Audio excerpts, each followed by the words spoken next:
시청자 여러분 안녕하셨습니까? 주님과 함께 5분 묵상의 시간을 갖겠습니다. 오늘은 호세아 4장 말씀을 묵상합니다. 본장에서 호세아는 지도자의 타락이 얼마나 무서운 것인가를 말해주고 있습니다.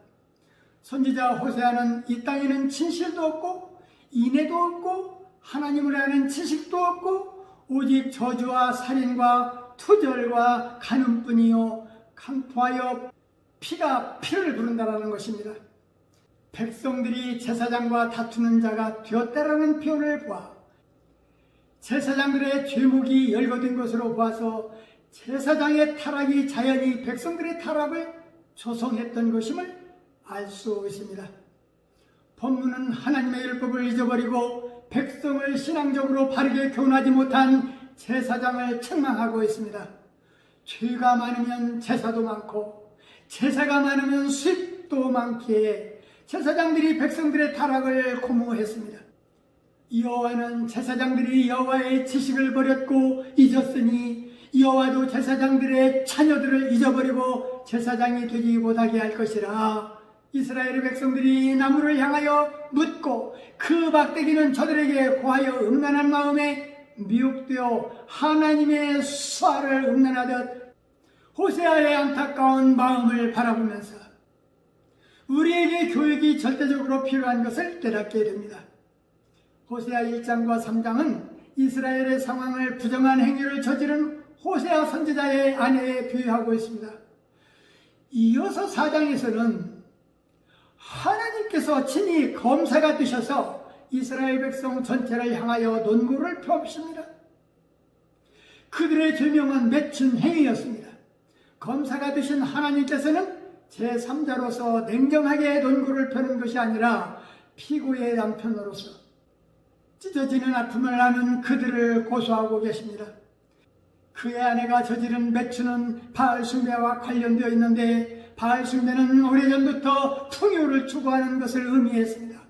하나님께서는 풍요를 추구하는 아내 이스라엘을 기소하면서 두 가지 면에서 논리를 펴니다. 먼저 남편이 아내에게 줄 수 있는 사랑의 표현이 풍요뿐이라는 생각은 잘못된 것이고 풍요, 지상주의를 비판하신 것입니다.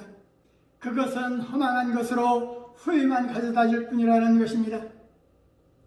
다음으로 이 풍요로움은 정부인 바알이 가져다 주는 것이 아니라 남편이신 여호와께서 주시는 선물이라는 것입니다.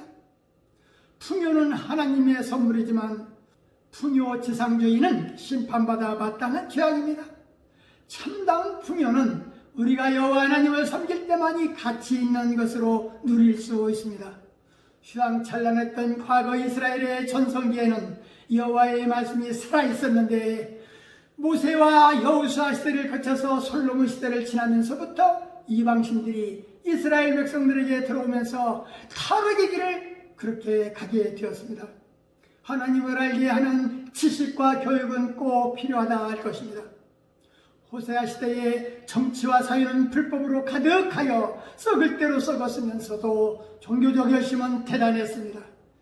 베델의 성전은 왕실의 예산으로 지원되었고 종교 집회들이 자주 개최되었습니다.